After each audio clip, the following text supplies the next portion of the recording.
Hi, in this brief video we're going to talk about some lefties in the UK, lefties, that is communists, who envy the UK as a government and they back Islamic terrorists. And of course they turn a blind eye to Mother Russia, of course. And we have several people who believe, who envy the UK and back Islamic terrorists. Now, such people are, of course, Jeremy Corbyn, George Galloway-Ken Livingston, and other liberal, racist lefties. Hi. Now, as we said, the lefties in the UK are racists. They envy the UK itself. They want to see the UK becoming a UK stand, London stand.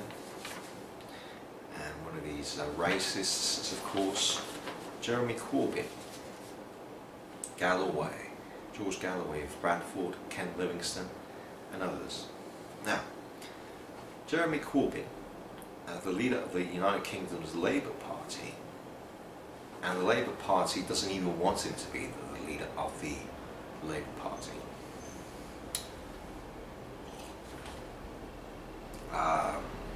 He was even the candidate for Prime Minister.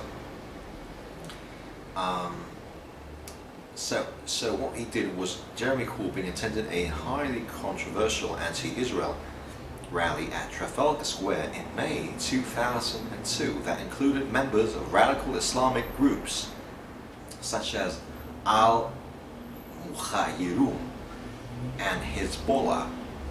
Now everyone knows what Hezbollah is and what it stands for and who pays it. According to reports, some of the 300 men of the Al-Jarun, so this is in the UK, so the UK, because it has a democratic constitution, it permits Islamic terrorists to run around London and other cities and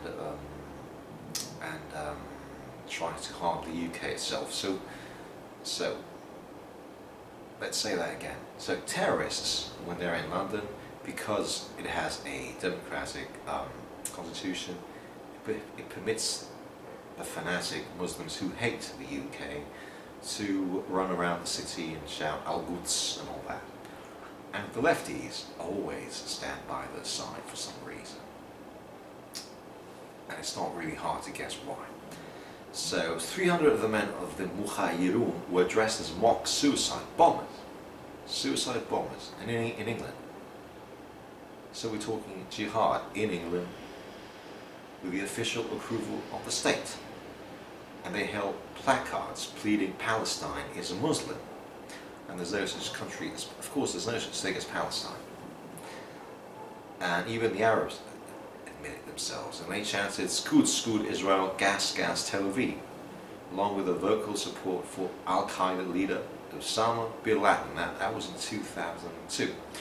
And Jeremy Corbyn was there, along with his terrorist friends.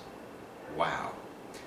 Al-Mahrun is a banned terrorist organization which was led by high-profile Salafi militant Omar Bakri Muhammad and Ajam Khudari, a notorious British hate speaker and Islamic State recruiter at the center of an international network of Islamic extremists. The members have been linked to the 7/7 London bombings, that's 2005. So that was just about 3 years after this rally took place. The beheading of a British soldier, Lee Rigby, and the recent terrorist attacks at London Bridge and the Borough Market, of course. Now, Corbyn's spokesperson did not deny that he addressed the rally, but rejected responsibility for its attendees. Jeremy addressed a broad rally in support of Palestinian rights, he said. So Jeremy Corbyn supports a country that doesn't even exist. He supports a bunch of illegal immigrants who arrived in Judea, and at the moment they are illegally held in Gaza and parts of the West Bank for absolutely no reason. Now the reason is because he's a commie. Now, this is not the first time that Corbyn finds himself embroiled in controversy over links to extremists. There was his well-known reference to Hamas and Hezbollah as friends. So how could Hamas and Hezbollah, backed by Iran and ultimately Russia, be the friends of a person living in the UK? And everyone knows what Hamas and Hezbollah does for a living. His hosting of a Palestinian hate preacher, Riyad Salah, in Parliament.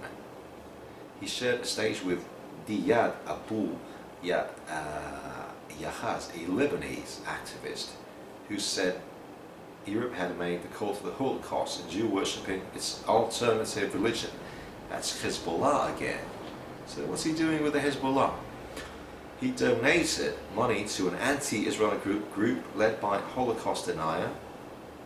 Let's say that again. He donated money to an anti-Israel group led by a Holocaust denier, and he laid a wreath to the grave of a PLO terrorist involved in the 1972 Munich massacre of Israeli athletes. Corbyn also cashed in on his television show hosted by state-owned Iranian Press TV.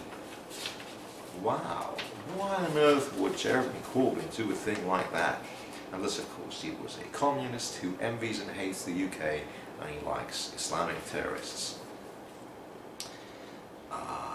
There has been a story that Jeremy Corbyn attended a wreath laying at the grave of a Palestinian terrorist involved in the Munich massacre. We're talking about, what's his name?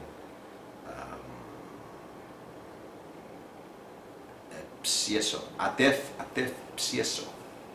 So he laid a wreath to Adef Psieso, someone involved in the Munich massacre. Why would Jeremy Corbyn do a thing like that? And in October 2014, Corbyn wrote for the communist Morning Star paper, in which he recounts attending a wreath-laying ceremony. And he said, after wreaths were laid at the graves of those who died on that day at Sabra Satila. Now, Sabra Satila, of course, took place when the Christian Lebanese, trying to defend their country, killed several Palestinian terrorists. Because it was Christians, that's Phoenicians, against Arab terrorists. And then the graves of others killed by Mossad agents in Paris, 1991. Others. And the others means Adef Psieso, the guy involved in the Munich massacre. So again, saying others is misleading, isn't it? Because it means a lot of people, but it was just one person who did an evil thing in 1972 and he paid for it in 1991. Almost 20 years later. So that's Jeremy Corbyn attending, and he attended several rallies saying freedom to Gaza. But Gaza, of course, it's not free. It's under Arab control. The natives don't control it anymore since 2005. Now it's under Arab control. So he's fighting for a country, for a city-state that is under Arab control, illegal Arab control, instead of the native Jewish control. Why would Jeremy Corbyn do that? Unless, of course, he was an anti-Semite. And, of course, we have several reports about what George Galloway-Ken Livingston are doing at the moment. Backing Hezbollah, Hamas, and other terrorists. Saddam Hussein. Why would these commies back Saddam Hussein, Arafat, and all these terrorists? Why? Well, I know why. Can you guess why?